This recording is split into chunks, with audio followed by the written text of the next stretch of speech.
Hello friends, स्वागत है आप सबका आपके अपने चैनल कॉन्सेप्चर क्लासेस में। जैसा कि आप सब जानते हैं कि हम लोग ट्रिग्नोमेट्री श्रृंखला स्टार्ट की थी और आज हम लोग उसी क्रम को आगे बढ़ाते हुए पार्ट 11 को डिस्कस करने वाले हैं।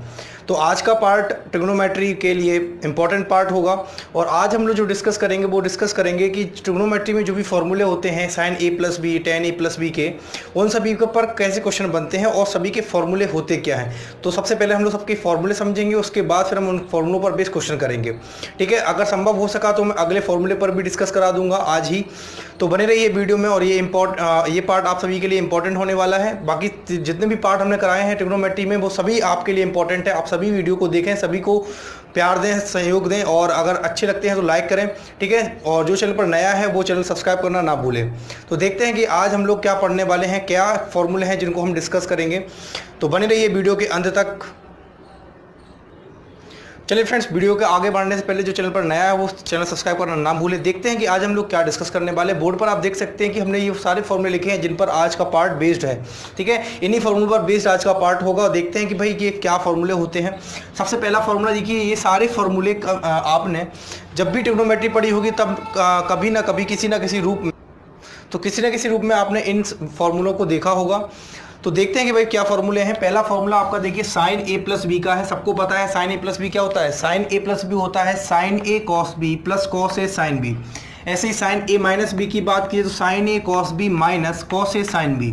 कॉस ए प्लस बी की बात करेंगे तो cos A cos B minus sign A sine B. ठीक उसी प्रकार से कॉस ए माइनस बी की बात की जाए तो cos A cos B plus sign A sine B. इन फॉर्मूलों को याद करने का तरीका मैं आपको बता दूं कि साइन ए प्लस बी की जब भी आप बात करेंगे तो साइन और कॉस दोनों ट्रिग्नोमेट्रिक रेशियो आते हैं। प्लस वाले में बीच में प्लस का सिंबल रहता है और माइनस वाले में बीच में माइनस का सिंबल रहता है। लेकिन जब हम कॉस की बात करते हैं तो कॉस में ऐसा होता है कि पहले दोनों टर्म कॉस के होंगे फिर दोनों टर्म साइन के होते हैं। और अगर प्लस का फॉर्मूला आप बात कर रहे हो तो उसमें बीच में माइनस का सिंबल आता है और अगर माइनस के फॉर्मूले की बात कर रहे हो तो बीच में प्लस का सिंबल आता है। यानी कि सिंबल जो है वो अपोजिट हो जाते हैं फॉर्मूले के। जैसे यहाँ पे आप कॉस का फॉर्मूला देखना चाहोगे तो पहले दोनों टर्म कॉस के हैं, कॉस ए कॉस बी देख सकते हो, फिर साइन ए साइन बी दोनों टर्म साइन के हैं और चूंकि प्लस का फॉर्मूला है तो सिंबल क्या है, माइनस का है। ठीक उसी प्रकार से जब कॉस ए माइनस बी की बात करेंगे तो देखो दोनों टर्म कॉस के हैं पहले, फिर दोनों टर्म साइन के हैं और बीच में सिंबल किसका है, प्लस का है। तो माइनस के फॉर्मूले में बीच में आता है प्लस और प्लस के फॉर्मूले में बीच में आता है माइनस। तो ये तो हो गया कॉस के फॉर्मूले को याद करने का तरीका। ऐसे आप कभी भी नहीं भूलेंगे इन फॉर्मूले को। ठीक है, ठीक उसी प्रकार से साइन की बात की जाए तो साइन वाले फॉर्मूले में पहले साइन आता है, फिर कॉस आता है, फिर कॉस आता है, फिर साइन आता है। आप ऐसे याद रख सकते हो कि साइन के फॉर्मूले में साइन कॉस साथ साथ चलते हैं। प्लस वाले में हमेशा प्लस रहेगा, माइनस वाले में माइनस रहेगा। तो इसमें सिंबल का लेकर कोई भी समस्या हमें नहीं रहती है। ठीक है, तो sign A plus B, sign A minus B, cos A plus B, cos A minus B, ये चार फॉर्मूले जो होते हैं वो आपके लिए बिल्कुल ही आसान हो जाएंगे जब ये आप याद रखेंगे माइंड में कि कॉस वाले में हमेशा प्लस पूछा जाए तो बीच में माइनस होता है, साथ ही साथ दोनों टर्म पहले कॉस के होते हैं फिर दोनों टर्म साइन के होते हैं। ठीक उसी प्रकार से अगर हम साइन की बात करते हैं तो साइन में साइन कॉस साथ साथ चलते हैं। ठीक है, और साइन कॉस साथ साथ चलने के साथ साथ प्लस वाले फॉर्मूले में प्लस होता है, माइनस वाले फॉर्मूले में माइनस होता है। इतनी बात आपको समझ में आ गई तो साइन और कॉस के फॉर्मूले में अब आपको कोई समस्या नहीं रहेगी। इन पर क्वेश्चन कैसे बनेंगे वो हम आगे देखेंगे, लेकिन अभी जो आपके लिए जानना है वो जानना जरूरी है इन फॉर्मूलों को, क्योंकि जब तक आपको फॉर्मूले नहीं पता होंगे तब तक आप इनके क्वेश्चंस को सॉल्व करना आपके लिए आसान नहीं होगा। बात समझ में आ रही है? तो इतना आप समझ चुके होंगे। अब हम लोग बात करने वाले हैं टेन के फॉर्मूलों की। तो देखिए टेन के फॉर्मूले की अगर बात की जाए तो टेन ए प्लस बी की अगर हम बात करते हैं तो देखिए टेन ए प्लस बी क्या कहता है कि ten A plus ten B but A one minus ten A ten B. तो ऊपर तो ten A plus ten B रहता है और अपॉन में जब आते हैं तो one minus ten A ten B होता है। यानी कि प्लस के फॉर्मूले में अपॉन में क्या आता है, माइनस आता है।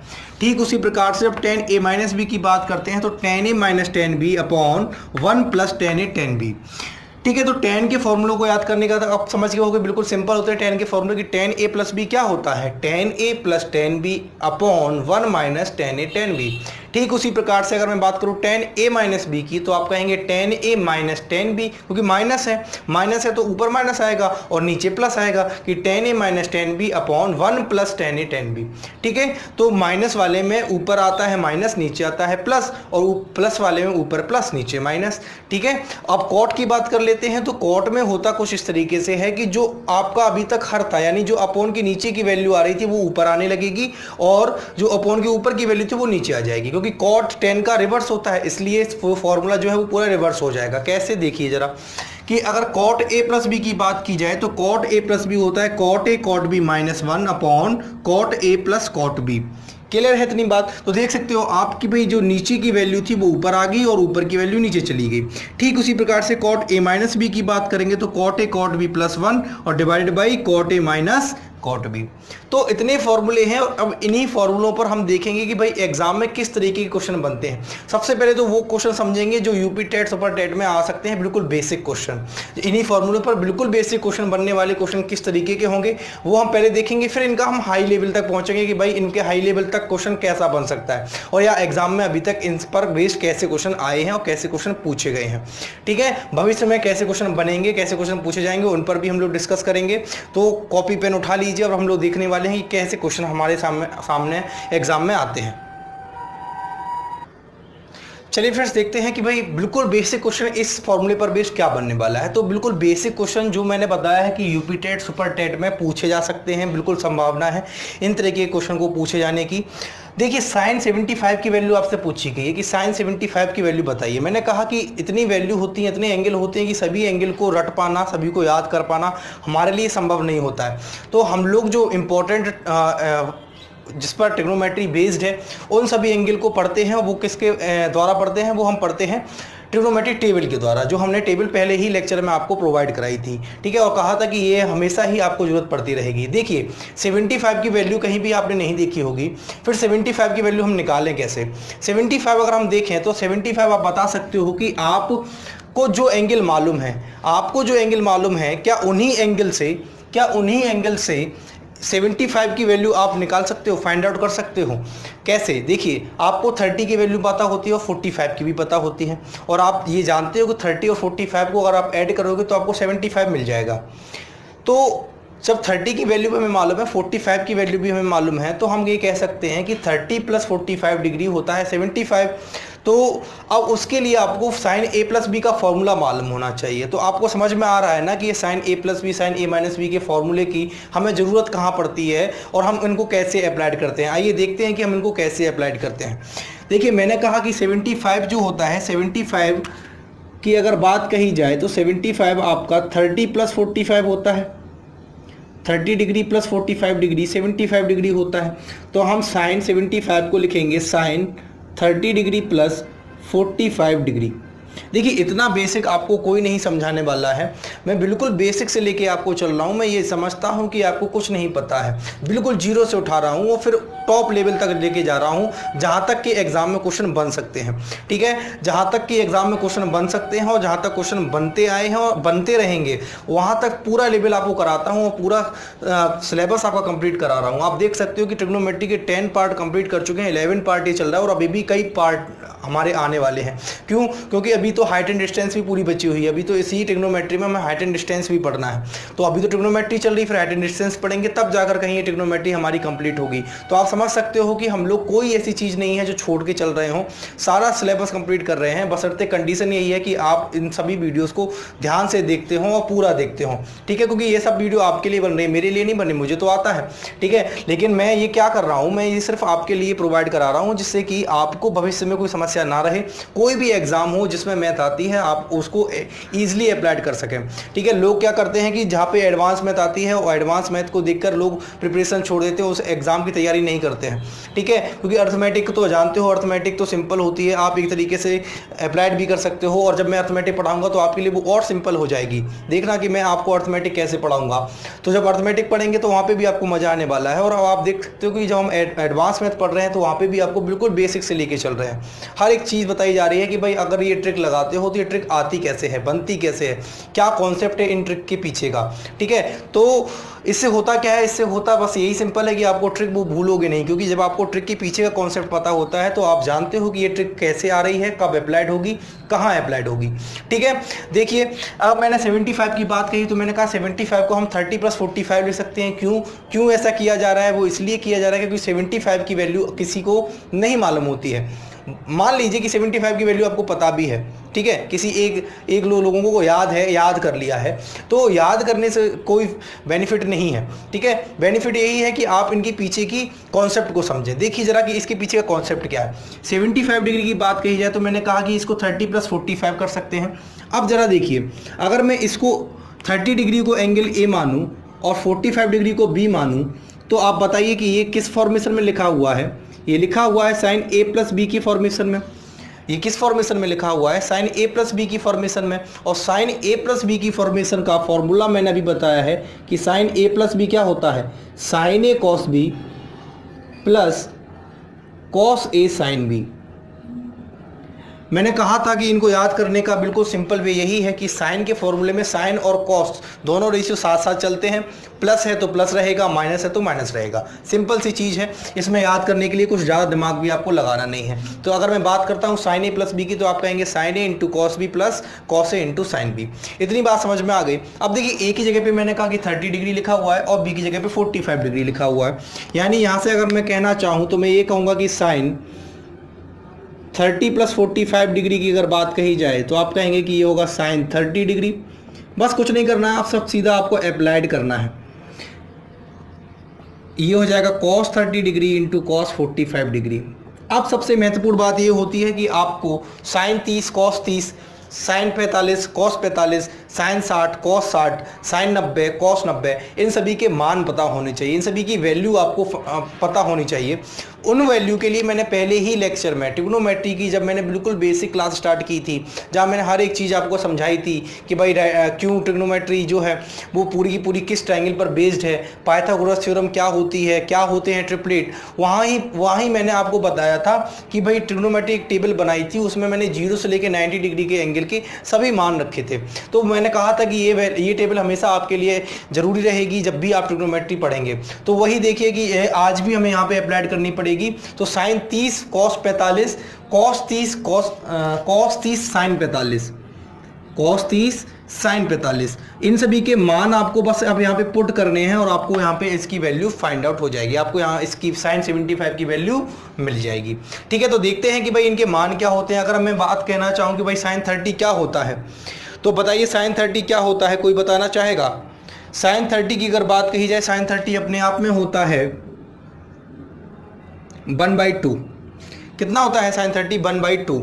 और cos 45 कितना होता है? cos 45 होता है 1/√2, 1/√2 प्लस cos 30 क्या होगा? जब साइन 30 1/2 है तो cos 30 होगा √3/2। और साइन 45 और cos 45 दोनों की वैल्यू सेम होती है। अब जरा देखिए, अब इनको सिर्फ और सिर्फ सॉल्व करना रह गया है। एक चीज बताइए, 2 × √2, तो ये तो अपॉन में 2√2 हो जाएगा, ऊपर रहेगा 1 प्लस यहाँ √3 और अपॉन में 2√2। समान हर की भिन्न है, समान हर की भिन्न को जोड़ना हमारे लिए बहुत आसान होता है, सीधा सीधा अंश जुड़ जाएगा। तो √3 + 1 अपॉन 2√2, यही हमें साइन 75 की वैल्यू मिलेगी। तो साइन 75 की वैल्यू क्या होती है? √3 + 1 अपॉन 2√2। लेकिन अब इसको निकालने के लिए आपको ये पूरी प्रोसेस से गुजरना पड़ेगा, और ये पूरी प्रोसेस जो है वो पूरा का पूरा साइन a + b के फॉर्मूले पर डिपेंड है। तो अगर आपको साइन a + b का फॉर्मूला अप्लाइड करना आता है तो आपके लिए ये बिल्कुल आसान हो जाएगा इन वैल्यूज़ को, ऐसी वैल्यूज़ को निकालना। क्लियर है इतनी बात? अब देखिए, इन्हीं पर बेस में और बेसिक 1-2 क्वेश्चन आपसे कराता हूँ। बाकी मैंने सारे बेसिक क्वेश्चन, या मैं ऐसा करता हूँ कि ये साइन 75 मैंने करा दिया, एक क्वेश्चन और करा देता हूँ इसी पर बेस्ड, ठीक है, बिल्कुल बेसिक। फिर मैंने 2-3 क्वेश्चन आपको नोट्स में प्रोवाइड किए हैं, आप नोट्स से उनको देख लेना, उनका सॉल्यूशन भी दिया गया है, कोई समस्या आपको नहीं आने वाली है। ठीक है, तो मैं एक क्वेश्चन और कर लेता हूँ और उस क्वेश्चन के बाद फिर हम लोग चलते हैं कि भाई अब इन पर अगर एग्जाम में क्वेश्चन बनते हैं तो कैसे बनते हैं किसी अन्य एग्जाम में। मैंने सुपर टेट यूपी टेट की बात कर ली कि भाई अगर इन फॉर्मूलों पर based super TET UP TET में क्वेश्चन बनेगा तो एक फॉर्मेशन तो यही होगा कि बिल्कुल सिंपल आपसे पूछ लिया जाएगा कि भाई साइन 75 या cos 75 की वैल्यू फाइंड आउट करें। ठीक है, तो उस कंडीशन में आपको सिर्फ और सिर्फ कुछ नहीं करना है, आपको cos a + b sin a + b, cos a - b sin a - b, इन सभी के फॉर्मूले आपको पता होने चाहिए। ठीक है, तो इसी आशा और इसी उम्मीद के साथ कि आपको क्लास अच्छी लग रही होगी, हम लोग आगे बढ़ते हैं, क्लास को आगे बढ़ाते हैं। बने रहिए वीडियो के एंड तक। चलिए फ्रेंड्स, मैं ठीक उसी प्रकार से एक बेसिक क्वेश्चन और आपके सामने लाया हूं, जिससे कि आपको पूरा का पूरा बेसिक कॉन्सेप्ट समझ में आ जाए कि इन फॉर्मूलों को आखिर हम अप्लाइड करते कैसे हैं। देखिए मैंने आपसे कहा कि tan 15 की वैल्यू आपको फाइंड आउट करनी है। क्या आपको 15 डिग्री मैंने टेबल में दिया था? नहीं, टेबल में जो आपको एंगल दिए गए थे वो 0, 30, 45, 60 और 90, इन 5 एंगल के अलावा कोई नया एंगल या कोई और एंगल हमें नहीं दिया गया था। तो अब हमें करना क्या है कि अब हमें जो एंगल पता है, जो टेबल में एंगल दिए गए थे, उन्हीं एंगल की मदद से, उन्हीं एंगल की हेल्प से हम इस 15 डिग्री तक पहुंचेंगे। कैसे पहुंचेंगे कि भाई देखिए 15 डिग्री की बात कही जाए तो 45 माइनस 30 हमें क्या मिलता है? 15 डिग्री मिलता है। 45 डिग्री में से अगर मैं 30 डिग्री माइनस करूंगा तो मुझे क्या मिलेगा? 15 डिग्री मिल जाएगा। तो अब वहाँ जो मैंने देखा था 75 डिग्री, वहाँ पे प्लस का फॉर्मूला लग रहा था, यहाँ हम देखेंगे तो यहाँ पे माइनस का फॉर्मूला लग रहा है। तो आपको यहाँ पे simply tan a minus B का फॉर्मूला अप्लाइड करना है। और वो होता क्या है, जब आपको ये पता होगा तभी आप इसको अप्लाइड कर सकेंगे। ठीक है, तो देखिए कि भाई tan 15 की अगर हम बात करते हैं तो tan 15 की बात कही जाए तो 15 डिग्री को हम लोग कुछ इस तरीके से लिख सकते हैं कि ये 45 माइनस 30 डिग्री है। अब आप बताइए tan a माइनस बी का फॉर्मूला होता क्या है? tan a माइनस बी के फॉर्मूले की अगर बात कही जाए तो आप कहेंगे कि ये होगा tan a minus tan b divided by 1 plus tan a tan b। मैंने याद करने के लिए सिंपल बताया था कि tan a माइनस बी या tan a प्लस बी के फॉर्मूलों को याद करने का सिंपल तरीका है कि ऊपर तो अगर प्लस का फॉर्मूला है तो प्लस रहता है और नीचे माइनस में आती है वैल्यू। ठीक है, तो चूंकि होता क्या है कि इतने सारे फॉर्मूले होते हैं प्लस माइनस वाले में, तो होता ये है कि हम प्लस माइनस में कंफ्यूज हो जाते हैं। तो उन्हीं कन्फ्यूजन को दूर करने के लिए मैंने आपको ये ट्रिक बताई है इनको याद करने की। अब हम लोग देखते हैं कि भाई इस फॉर्मूले को अगर हम यहाँ अप्लाइड करेंगे तो ए की जगह पे आपको 45 डिग्री दिख रहा है, जबकि बी की जगह पे आपको 30 डिग्री दिख रहा है। तो ए की जगह पे 45 बस पुट करना है और बी की जगह पे 30 पुट करना है। तो देखिए जब हम इनको अप्लाइड करेंगे तो ये होगा कुछ इस तरीके से कि tan 45 degree minus tan 30 degree divided by 1 plus tan 45 degree into tan 30 degree. अब आप बताइए आपको करना क्या है? सिर्फ आप एक स्टेप दूर हैं आंसर से। tan 45 की बात कही जाए तो आपको टेबल में इसका मान दिया गया है, इसकी वैल्यू होती है 1। वही अगर tan 30 डिग्री की बात की जाए तो इसका भी मान होता है √3, तो 1/√3। तो होगा कुछ इस तरीके से कि जब हम इसकी वैल्यू रखेंगे तो ये होगा 1 माइनस 1/√3 अपॉन 1 प्लस 1 इंटू 1/√3। अब सिर्फ और सिर्फ आपको इसको सॉल्व करना है, तो सॉल्व कुछ नहीं करना है। ऊपर जब आप लोगे एलसीएम तो √3 होगा और वो हो जाएगा √3 माइनस 1, और यहाँ नीचे जब आप एलसीएम लोगे तो ये भी √3 होगा और ये हो जाएगा √3 प्लस 1। √3 से √3 आपका कैंसिल आउट हो रहा है, ये आप देख सकते हो। √3 से √3 कैंसिल आउट हो रहा है तो आपका सिर्फ क्या बचेगा? आपका सिर्फ बच रहा है कि √3 माइनस 1 तो ऊपर बच रहा है अपॉन √3 प्लस 1 नीचे बच रहा है। √3 माइनस 1 अपॉन √3 प्लस 1, यही हमारे क्वेश्चन का आंसर होगा। तो बताइए कि आपको उन फॉर्मूलों को अप्लाइड करने में कोई समस्या मुझे नहीं लगता आपको रह गई होगी। सिंपल बस आपको फॉर्मूले मालूम होने चाहिए, आप डायरेक्ट फॉर्मूले को अप्लाइड कर सकते हैं। ठीक है, तो अब हम लोग डिस्कस करने वाले हैं एक दो क्वेश्चन हैं एग्जाम में जो एसएससी वगैरह में इस पर बेस्ड क्वेश्चन पूछे गए हैं। बाकी अभी तक देखा गया है कि जितने भी प्रीवियस ईयर पेपर मैंने देखे हैं, एनालाइज किया है, वहाँ पर इनका वेटेज कम रहा है। इन फॉर्मूलों पर बेस्ड जो क्वेश्चन हैं वो अभी तक एग्जाम में कम बने हैं, कम पूछे गए हैं। मैंने बेसिक बता दिया है कि अगर एग्जाम में बेसिक तरीके से क्वेश्चन पूछा जाए जो कि एसएससी में नहीं पूछा जाएगा, ये आपका एसएससी, आपका यूपी टेट और सुपर टेट इन तरीके के एग्जाम में पूछा जा सकता है। तो मैंने आपको बता दिया कि उसके लिए आपको कैसे अप्लाइड करना है।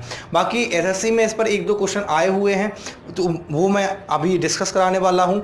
उनको डिस्कस कर लेने के बाद अगर समय मिला तो मैं अगली प्रॉपर्टी पर चला जाऊँगा, अगर नहीं मिला तो फिर हम लोग अगले सेशन पर उस प्रॉपर्टी को पढ़ेंगे।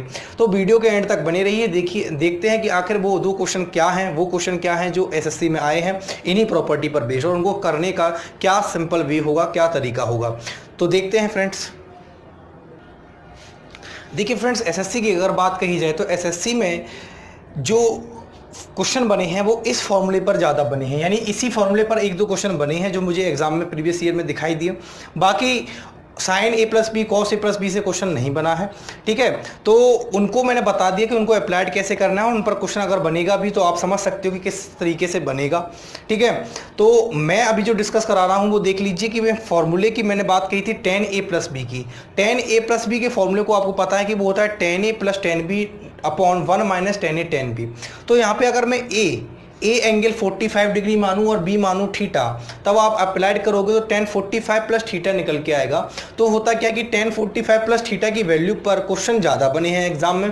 आइए हम लोग देख लेते हैं कि भाई इसका फॉर्मूला होता क्या है कि tan 45 प्लस थीटा होता है 1 plus tan theta upon 1 minus tan theta. अब देखिए फ्रेंड्स, होता ये है कि ये एक फॉर्मेशन है और इसकी एक फॉर्मेशन होती है कॉस साइन की टर्म में।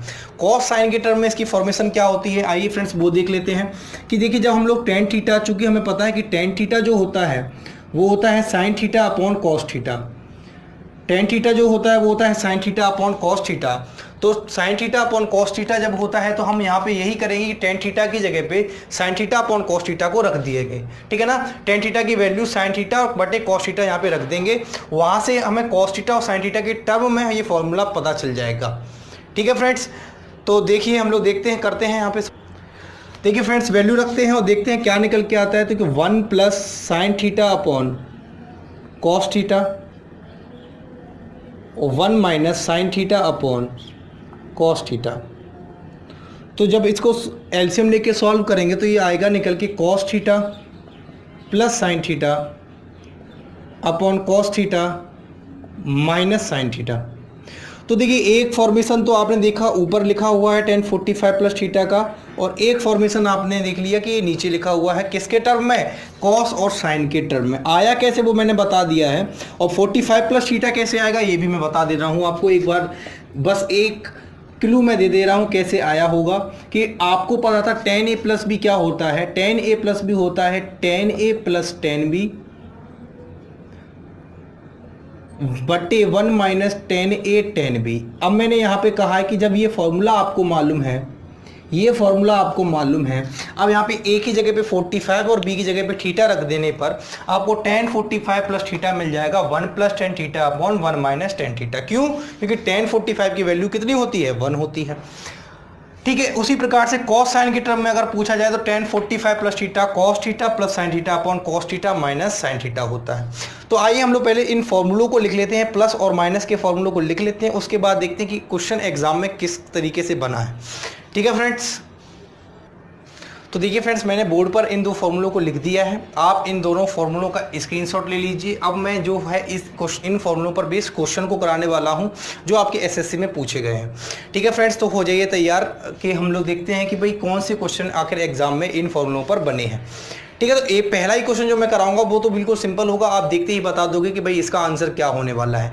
बशर्ते कंडीशन यही है कि आपको tan 45 प्लस थीटा के इन दोनों फॉर्मेशन के बारे में आपको मालूम होना चाहिए। आप जानते हो बिल्कुल अच्छी तरीके से कि भाई tan 45 प्लस थीटा और tan 45 माइनस थीटा आखिर होता क्या है, ठीक है। अगर आपको इन दोनों वैल्यू को मालूम है, इन दोनों वैल्यू आपको पता है, तो आप उस क्वेश्चन को बिना कॉपी पेन के सिंपल और सिंपल कैसे कर लेंगे, सिंपल और सिंपल आप ऑप्शन पर जाकर टिक मार देंगे, ठीक है। तो देखते हैं कि आखिर ऐसा कौन सा क्वेश्चन था जो एग्जाम में पूछा गया है। तो मैं यहीं पर क्वेश्चन को लिख रहा हूं, देख लीजिए क्वेश्चन क्या रहा। क्वेश्चन ये था,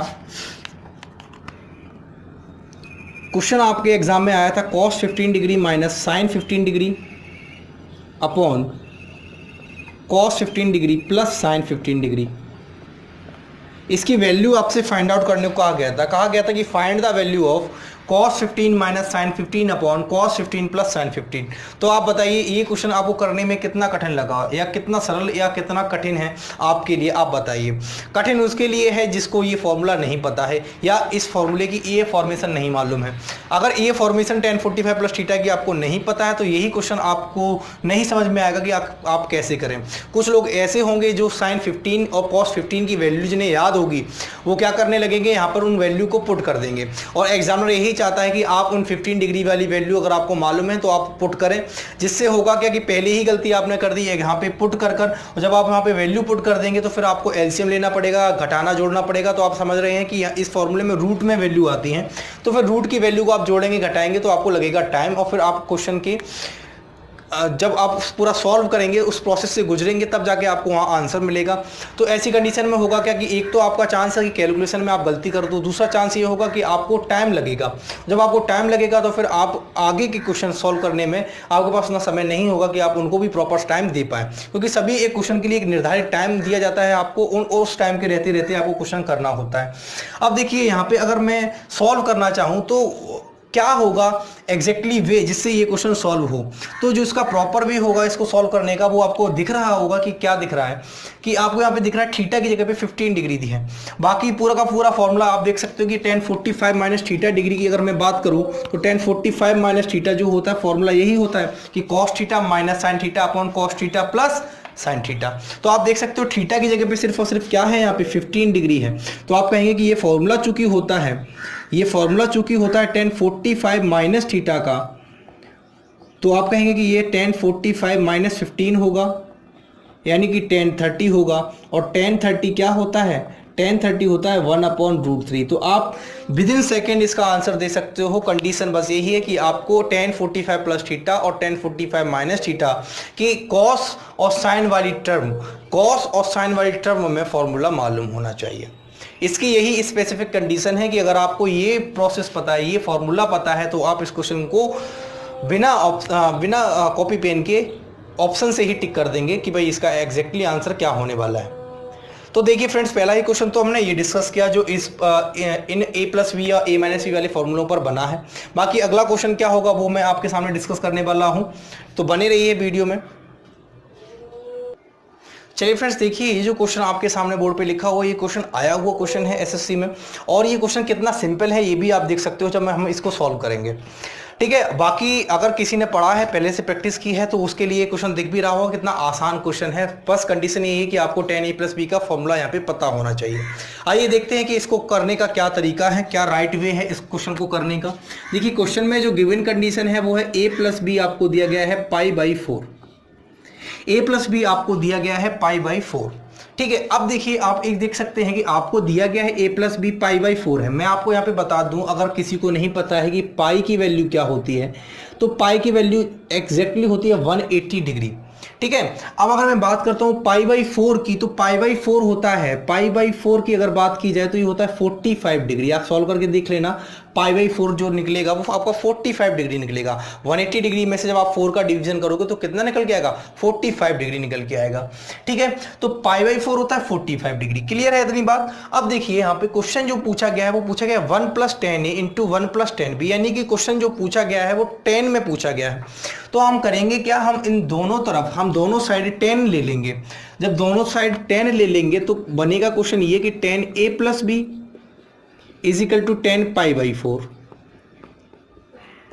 ठीक है, अब बताइए tan a + b की फॉर्मूले की बात कही जाए तो आपको पता है tan a + b का फॉर्मूला जो होता है वो होता है tan a + tan b upon 1 - tan a × tan b। और π/4 की बात कही जाए तो π/4 का मतलब हुआ tan 45, और tan 45 की बात कही जाए तो tan 45 की वैल्यू कितनी होती है, 1 होती है। तो ये किसके इक्वल हो जाएगा, ये 1 के इक्वल हो जाएगा। इतनी बात समझ में आ गई। देखिए यहाँ तक तो पहुँचने के लिए हमें कुछ नहीं करना पड़ा, सिर्फ एक स्टेप लिया हमने, दोनों साइड 10 लिया है। क्यों लिया है, क्योंकि एग्जाम में जो क्वेश्चन बना है वो बना है 10 पर। जब 10 पर बना है तो हमने 10 ले लिया है। अब यहाँ पे देखिए tan a + b का हमने फॉर्मूला लगा दिया है। अब एक चीज़ बताइए, जो अपॉन की वैल्यू है अगर मैं इसको इक्वल के उस साइड भेजना चाहूँ तो ये गुना में जाएगी, क्योंकि ये भाग में है, वहाँ किस में जाएगी, गुना में। तो होगा क्या कि इसका रूप जो होगा वो इस तरीके से हो जाएगा कि tan a + tan b = 1 - tan a × tan b। इतनी बात समझ में आई। इतनी बात समझ में आ गई होगी तो फिर आपको करना क्या है कि ये जो माइनस की वैल्यू है इसको मुझे यहाँ पर लेके आना है। आप बताइए माइनस की वैल्यू जब मैं यहाँ लेकर आऊँगा तो ये किस में आएगी, ये प्लस में आएगी। तो tan a + tan b और प्लस का tan a tan b, और ये = किसके हो जाएगा, 1 के इक्वल हो जाएगा। अब आप देखिए, इतना आपको प्रोसेस करने के बाद आखिर मैंने ये प्रोसेस क्यों की है वो रीज़न मैं बताता हूँ, और इसके आगे क्या करना है वो रीज़न भी मैं आपको बताता हूँ। देखिए एग्जाम में जो क्वेश्चन बना है, जो क्वेश्चन एग्जाम में बना है वो बना है 1 + tan a × 1 + tan b। तो हमें 1 + tan a भी चाहिए और हमें 1 + tan b भी चाहिए। ये कैसे मिलेगा, तो देखिए इसके लिए मैं ये कहूँ कि अगर मैं यहाँ पर tan a कॉमन लेता हूँ इन दो रेशियो में, इन दो वैल्यू में tan a कॉमन लेता हूँ तो बचेगा 1 + tan b। दिख रहा है आपको कि अगर इस वैल्यू और इस वैल्यू में tan a को मैं कॉमन लेता हूँ तो बचेगा 1 + tan b, और यहाँ पे बचेगा प्लस का tan b। तो होगा क्या कि अगर मैं एक 1 यहाँ पे ऐड कर दूँ, एक 1 यहाँ पे ऐड कर दूँ, तो ये भी 1 + 10b हो जाएगा, और फिर 1 + 10b को कॉमन ले लूँगा तो ये 1 + 10a × 1 + 10b हो जाएगा। तो देखिए मैं क्या कहना चाह रहा हूँ, इस प्रोसेस को समझिए। मैं जो कहना चाह रहा हूँ वो प्रोसेस में ये कहना चाह रहा हूँ कि मैं पहले करता हूँ 10a प्लस, इस 10a 10b को 10a के साथ में लिख लेता हूँ और 10b को मैं अलग लिख लेता हूँ, और = 1 दिया गया है। ठीक है, इस 10a 10b को मैंने 10a के साथ में लिखा है। क्यों लिखा है? क्योंकि मैं यहाँ से 10a कॉमन लेना चाहता हूँ। जब मैं 10a कॉमन लूँगा इन दो वैल्यूज से, जब मैं 10a कॉमन लूँगा इन दो वैल्यूज से, तो बचेगा क्या अंदर? 1 + 10b। अब देखिए यहाँ पे बचा हुआ है ऑलरेडी 10b और ये इक्वल है 1 के। तो फ्रेंड्स अब करना क्या है कि देखिए 1 + 10b यहाँ पे है, अगर यहाँ पे भी 1 + 10b मिल जाए तो मैं 1 + 10b को कॉमन ले सकता हूँ। तो जब मैं 1 + 10b कॉमन लूँगा तो 1 + 10 ही बचेगा। तो आपको समझ में आ रहा है कि मैं यहाँ पे 1 + 10b लाना चाहता हूँ, और 1 + 10b कब लाऊंगा? जब मैं दोनों तरफ 1 को ऐड करूँगा, यानी ऑन एडिंग 1 बोथ साइड, दोनों तरफ 1 को ऐड करने पर होगा क्या? 10a 1 + 10b ये रहा एज इट इज, और ये हो गया 1 + 10b, इसको भी मैंने एक ब्रैकेट में क्लोज कर दिया, और यहाँ पे 1 + 1 क्या हो जाएगा? 2। तो अब देखिए फ्रेंड्स, अगर मैं 1 + 10b कॉमन लेना चाहूँ, जो कि मुझे दिख रहा है यहाँ से कॉमन, तो 1 + 10b कॉमन लेने पर यहाँ पे बचेगा 1 + 10a, और ये इक्वल हो जाएगा किसके? 2 के। तो देख सकते हैं फ्रेंड, आपको आंसर मिल चुका है कि यहाँ पे आंसर जो होगा वो होगा 2। यहाँ पे ऑप्शन ए कर लीजिए 2, तो ऑप्शन सी आपका आंसर हो जाएगा। ठीक है, तो मैं क्या कहना चाह रहा हूँ, इस क्वेश्चन को करने की प्रोसेस आपको समझ में आ रही है कि ये क्वेश्चन आपको किस फॉर्मूले पर बेस्ड है। ये क्वेश्चन जो आपका बेस्ड है वो है 10a + b के फॉर्मूले पर बेस्ड। करना कैसे है वो मैंने आपको पूरा प्रॉपर वे बताया है, एक बार मैं फिर से रिपीट कर दे रहा हूं, जिससे किसी को भी अगर समस्या हो रही है तो वो एग्जैक्टली समझ ले। देखिए क्वेश्चन में जो दिया गया था वो दिया गया था a + b = π/4। मैंने कहा पाई की वैल्यू जो होती है वो होती है 180 डिग्री। अगर π/4 की बात कही जाए तो 180/4, तो 180/4 से हमें मिलने वाला है 45 डिग्री। अब देखिए चूंकि क्वेश्चन में पूछा गया है 10a 10b के टर्म में, इसलिए मैंने दोनों तरफ 10 ले लिया है। जब दोनों तरफ दोनों साइड 10 लिया जाएगा तो यहाँ हो जाएगा 10a + b और यहाँ हो जाएगा 10 π/4। इतनी बात क्लियर है? यहाँ हो जाएगा 10a + b और यहाँ हो जाएगा 10 π/4। ठीक है, तो जब 10a + b और 10 π/4 हो चुका है, तो अब देखिए फ्रेंड्स 10a + b का फॉर्मूला जो मैंने अभी सीखा था वही हमने यहाँ पे लगाया है कि 10a + 10b/1 - 10a 10b = 1। अब देखिए हमें लाना इस क्वेश्चन को इस फॉर्मेशन में है, तो उसके लिए मैंने क्या किया कि इस 1 - 10a 10b को मैंने उस तरफ भेजा है, तो ये अपॉन में था, वहाँ जाएगा मल्टीप्लिकेशन में, यानी कि गुना में जाएगा। फिर इस माइनस वाले टर्म को जब मैं यहाँ लेके आऊँगा तो ये प्लस में आएगा।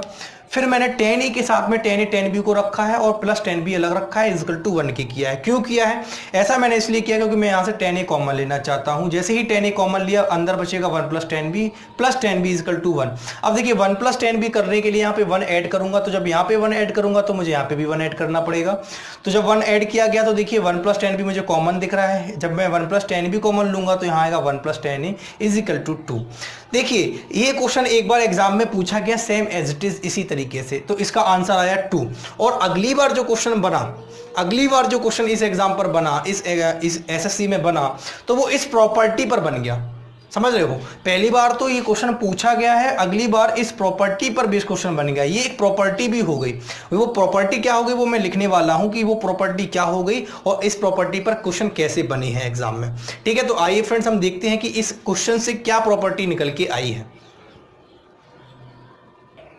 देखिए फ्रेंड्स, एग्जाम पर्पस से बहुत ही इंपॉर्टेंट ये जो प्रॉपर्टी लिखी हुई है, ये प्रॉपर्टी है।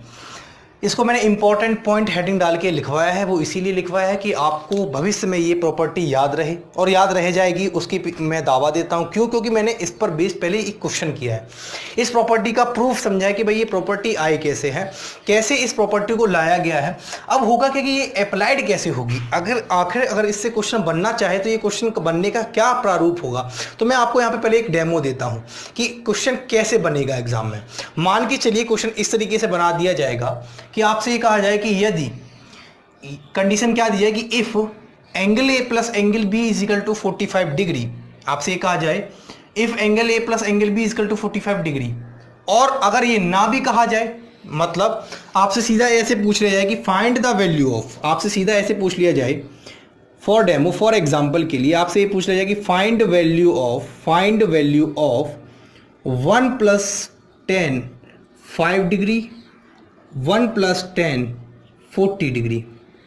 मैं क्या कहना चाह रहा हूं, मुझसे सीधा सीधा ये क्वेश्चन पूछा गया है कि find the value of, question क्या है, find the value of 1 + 10 5 degree into 1 + 10 40 degree. UP TET वालों, सुपर टेट वालों, यूपी लेखपाल वालों, जो भी कंपटीशन के एग्जाम तैयारी कर रहे हैं, सभी ये कान खोलकर सुन लें कि भाई ये जो क्वेश्चन है वो आपके लिए बहुत इंपॉर्टेंट है, ठीक है। क्योंकि ये जो प्रॉपर्टी पर जो क्वेश्चन बना है, वो प्रॉपर्टी अगर आपको पता है तो ये क्वेश्चन का आंसर आपको सॉल्व करना ही नहीं है, आपको सीधा पता है इसका आंसर 2 होगा। कैसे, मैंने कहा कि ये एंगल 5 डिग्री है, ये एंगल 5 डिग्री है और ये है 40 डिग्री। 40 और 5 को अगर ऐड किया जाए तो बना देते हैं 45 डिग्री। और आपको पता है कि अगर दो एंगल जिनका सम 45 डिग्री हो तो 1 + 10a into 1 + 10b equal to क्या हो जाता है, 2 हो जाता है। ये प्रॉपर्टी अप्लाइड तभी होगी जब उन दो गिवन एंगल का जो सम है वो 45 डिग्री हो रहा हो। तो यहाँ पे आप देख सकते हो कि जो 5 डिग्री और 40 डिग्री को आप ऐड करोगे तो 45 दे रहा है, इसलिए यहाँ पे डायरेक्ट 1 + 10 5 डिग्री इंटू 1 + 10 40 डिग्री का आंसर क्या होगा, 2 होगा। आपको सॉल्व करने की कोई आवश्यकता है ही नहीं, ठीक है। अगर जिसको ये प्रॉपर्टी पता नहीं है, यकीन मान के चलिए वो इस क्वेश्चन को स्किप करके आएगा, छोड़कर आएगा। क्यों, उसके पीछे का रीजन है कि उसको व्यक्ति को वो प्रॉपर्टी नहीं पता है, फिर इसके बाद वो करना भी चाहे तो क्या करेगा, क्योंकि ऑप्शन जो मिलेंगे वो ना तो साइन के टर्म में मिलेंगे ना टेन के टर्म में मिलेंगे। ऑप्शन आपको सिंपल और सिंपल वैल्यू दी जाएंगी, 1 होगा, 0 होगा या 2 होगा या √2 होगा, क्या होगा। तो उस कंडीशन में होगा क्या कि उस कंडीशन में इंसान ये समझ सकता है कि इसको ना तो साइन के टर्म में तोड़ना है, ना ही कॉस के टर्म में तोड़ना है, ना ही टेन बना देना है, ठीक है। 40 डिग्री की वैल्यू आपको पता नहीं होती है, 5 डिग्री की वैल्यू आपको पता नहीं होती है, तो आखिर यहाँ पे हो क्या रहा है। तो जो हो रहा है वो प्रॉपर्टी होती है, उस प्रॉपर्टी के पीछे का कॉन्सेप्ट में हम लोग पूरा डिस्कस कर चुके हैं, पूरा क्लियर कर चुके कि आखिर ये प्रॉपर्टी आई कैसे है, आखिर ये प्रॉपर्टी बनी कैसे है। आइए फ्रेंड्स, हम लोग इस प्रॉपर्टी पर बेस वो क्वेश्चन करने वाले हैं जो एग्जाम में हमारे बना है। देखते हैं कि वो क्वेश्चन क्या था जो एग्जाम में हमसे पूछा गया है इस प्रॉपर्टी पर बेस्ड। ठीक है फ्रेंड्स, हो जाइए तैयार। वो हमारे इस सेशन का आखिरी क्वेश्चन होगा और इस क्वेश्चन को यकीन मान के चलिए कि क्वेश्चन बिल्कुल ही सिंपल है आपके लिए, बशर्ते आपको अगर ये प्रॉपर्टी मालूम है तो। ठीक है फ्रेंड्स, तो हम लोग वो क्वेश्चन डिस्कस करने वाले हैं, हो जाइए तैयार। चलिए फ्रेंड्स, देखते हैं कि आखिर एग्जाम में क्या क्वेश्चन बना है। आप देख सकते हो कि इतना लंबा चौड़ा क्वेश्चन लिखा हुआ है, लेकिन इस क्वेश्चन का आंसर हम लोग बिना कॉपी पेन के, सिर्फ और सिर्फ अगर आपको वो प्रॉपर्टी पता है तो आप इस क्वेश्चन को करने में बिल्कुल ही आसानी से बिना कॉपी पेन के कर सकते हो। देखिए, मैंने जो प्रॉपर्टी बताई थी, प्रॉपर्टी ये थी कि अगर a + b = 45 डिग्री, यानी if a + b = 45 degree then 10a × 10b then 1 + 10a × 1 + 10b = 2। तो वही प्रॉपर्टी यहाँ पे अप्लाइड हो रही है। जरा देखिए कि कहाँ कहाँ 45 डिग्री बन रहा है, क्योंकि ये लिखा तो 1 + 10a 1 + 10b की फॉर्मेशन में ही है। अब बस हमें ये देखना कि 45 डिग्री कहाँ सम बन रहा है, किन दो एंगल का सम 45 डिग्री बन रहा है। तो देखिए 1 और 44 को आप ऐड करोगे तो 45 बनाएगा, तो 1 + 10 × 1 + 10 44 डिग्री, ये आपको 2 दे देगा। क्यों, क्योंकि आपको पता है कि अगर a + b, मैं फिर से एक बार प्रॉपर्टी रिपीट कर दे रहा हूं जिससे आपको ये याद बनी रहे कि अगर a + b का सम 45 डिग्री है तो होता ये है कि प्रॉपर्टी हमसे ये कहती है कि 1 + 10a 1 + 10b इन दोनों का प्रोडक्ट जो होगा वो हमें 2 मिलेगा। तो हमने पहली क्वेश्चन में पहली प्रॉपर्टी ये देखो यहाँ पे लगाई है कि 1 और 44 को ऐड करोगे तो आपको 45 मिलेगा, और 1 + 10 1 1 + 10 44 आपको क्या दे देगा, 2। ऐसे ही देखिए 2 ये है, 43 डिग्री ये है, इनको जब आप ऐड करोगे तो ये 45 बनाएंगे और ये आपको दे देंगे 2। ठीक उसी प्रकार से 3 डिग्री ये है, 42 डिग्री ये है, इनको ऐड करोगे तो ये भी 45 बनाएंगे और ये भी आपको दे देंगे 2। तो यहाँ तक तो आप देख सकते हो कि प्रॉपर्टी पर बेस्ड पर हम लोग सीधा सीधा समझ गए कि यहाँ पे कितने 2 मिल गए हैं आपको, 1 2 और 3, और ये सभी वैल्यू किस में है, मल्टीप्लिकेशन में है। तो यानी इन तीनों 2 का क्या हो जाएगा, आपस में मल्टीप्लिकेशन हो जाएगा। तो 2 × 2 × 2 ये मिल गया। अब देखिए बचा क्या है, बचा है हमारे पास ये एक इकलौता टर्म 1 + 10 45 डिग्री।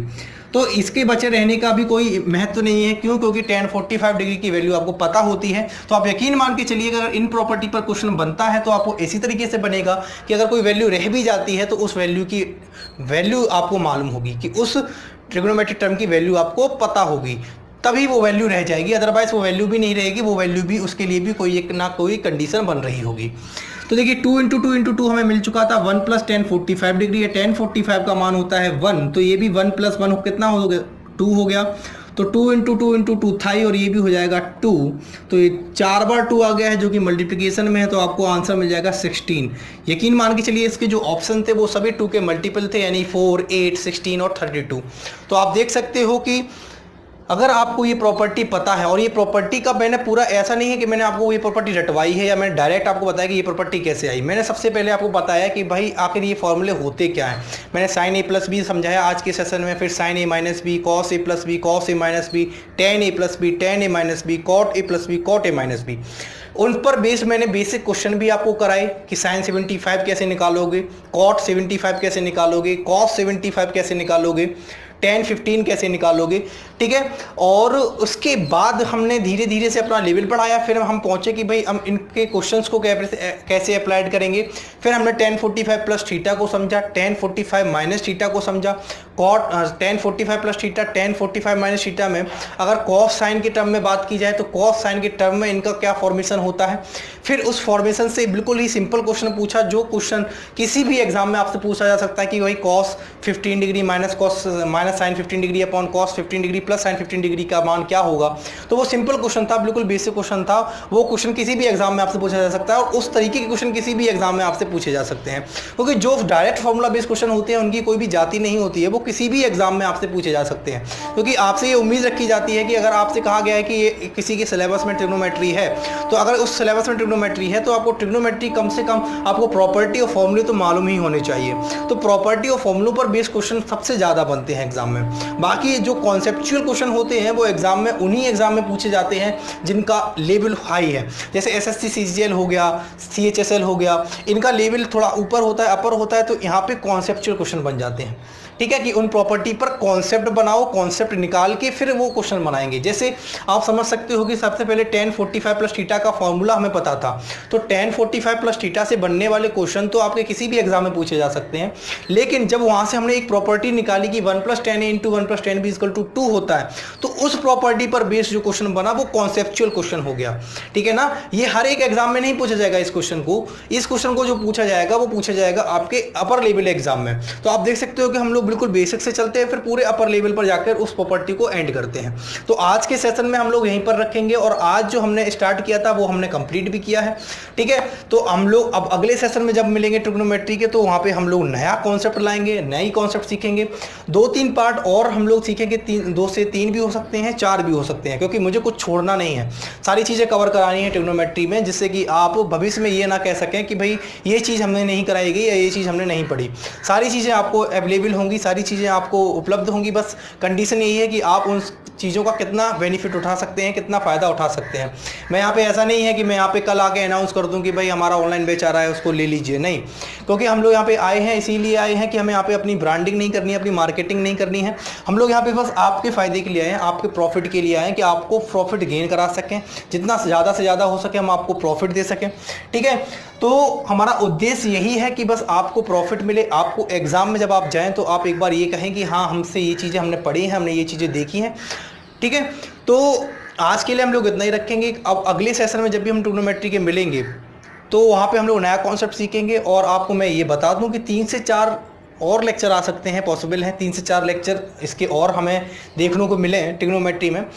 इसके बाद हम लोग हाइट एंड डिस्टेंस स्टार्ट करेंगे, और वो height and distance ratio method से स्टार्ट करेंगे। रेशियो मेथड जो कि नया भी नहीं है, पुराना हो चुका है, लेकिन वो मेथड बहुत ही एप्लीकेबल होता है, बहुत ही लाभकारी होता है हम लोगों के लिए। क्यों होता है लाभकारी? क्योंकि बड़े सा बड़ा क्वेश्चन आपका विद इन सेकेंड में आंसर दे देता है, इसलिए वो मेथड आज तक मार्केट में टिका हुआ है और आज तक वो अप्लाइड हो रहा है, और भविष्य में भी वही मेथड अप्लाइड होता रहेगा। उसके पीछे का रीज़न सिर्फ और सिर्फ एक यही है कि वो मेथड रिलायबल मेथड है, ठीक है। आंसर आपको बहुत ईजिली मिल जाता है और गलती के भी चांस बहुत कम से कम रहते हैं। तो आपका भी यही मानना रहता है कि आप वो मेथड सीखें जिन मेथड से आपका आंसर क्विकली मिले, साथ ही साथ 0% एरर के चांस हो। तो हम लोग अब 3-4 वीडियो इसकी अभी और देखेंगे, 3-4 लेक्चर और पढ़ेंगे, जहाँ पे अभी इंपॉर्टेंट चीज़ें और अभी हमें बताना बाकी हैं, जो इन ट्रिग्नोमेट्री के कॉन्सेप्ट में हमारे लिए ज़रूरी है जानना। इसके बाद हम लोग डिस्कस करेंगे हाइट एंड डिस्टेंस, और हाइट एंड डिस्टेंस के बाद हम लोग एडवांस मैथ को यहीं रोक देंगे। क्यों, उसके पीछे का रीज़न है कि मेरे पास कईयों के टेक्स्ट मैसेज आए हैं, कईयों के मैसेजेस आए हैं, कईयों के व्हाट्सअप मैसेजेस आए हैं। उन्होंने कहा है कि भाई अर्थमेटिक स्टार्ट कराई जाए, एडवांस मैथ यही रखी जाए। इतनी तो हम लोग क्या करेंगे कि होता है कि कई किसी एग्ज़ाम में या अधिकतर एग्ज़ाम में अर्थमेटिक ही पूछी जाती है, एडवांस मैथ ना के बराबर आती है। तो एडवांस मैथ हम लोग ट्रिग्नोमेट्री कंप्लीट करने के बाद, यानी हाइट एंड डिस्टेंस कंप्लीट करने के बाद हमारे 2 कॉन्सेप्ट रह जाएंगे, ठीक है, 2 नहीं 3 कॉन्सेप्ट रह जाएंगे, ज्योमेट्री, कोऑर्डिनेट ज्योमेट्री और मेंसुरेशन। इन 3 कॉन्सेप्ट में मेंसुरेशन तो मैं कराऊंगा, जब भी अर्थमेटिक में से थोड़ा टाइम निकाल के मैं मेंसुरेशन स्टार्ट कराऊंगा। क्यों? क्योंकि लेखपाल भर्ती में आपने देखा होगा कि जब हमने सिलेबस डिस्कस किया था तो वहाँ पे पहला था अंकगणित, तो अलजेब्रा तो हम लोगों ने पढ़ ली है, वो मैंने आपके प्ले लिस्ट में डाल भी दिया है यूपी लेखपाल की। फिर मैंने डिस्कस किया है, फिर उसमें एक है आपका क्षेत्रफल और आयतन, यानी एरिया एंड वॉल्यूम, जो कि मेंसुरेशन का पार्ट होता है। तो क्षेत्रफल और आयतन जो कि हमें पढ़ना है एडवांस मैथ में, वहाँ पे सिर्फ यही 2 चैप्टर आते हैं, एक अंकगणित और एक क्षेत्रफल और आयतन। तो क्षेत्रफल और आयतन हम वहाँ पे पढ़ लेंगे टाइम निकाल कर, अर्थमेटिक से कुछ टाइम निकाल के वहाँ पे हम लोग मेंसुरेशन को डिस्कस कर लेंगे, ठीक है। फिर अर्थमेटिक हम लोग स्टार्ट करेंगे कब? ट्रिग्नोमेट्री और हाइट एंड डिस्टेंस के कंप्लीट होने के बाद। तो आज के लिए हम लोग इतना ही रखते हैं, मिलते हैं अगले सेशन में एक नए कॉन्सेप्ट के साथ। तब तक के लिए नमस्कार, जय हिंद दोस्तों। और जो चैनल पर नया है, चैनल सब्सक्राइब करना ना भूलें, चैनल को शेयर करें, लाइक करें, कमेंट करें, ठीक है। जय हिंद दोस्तों।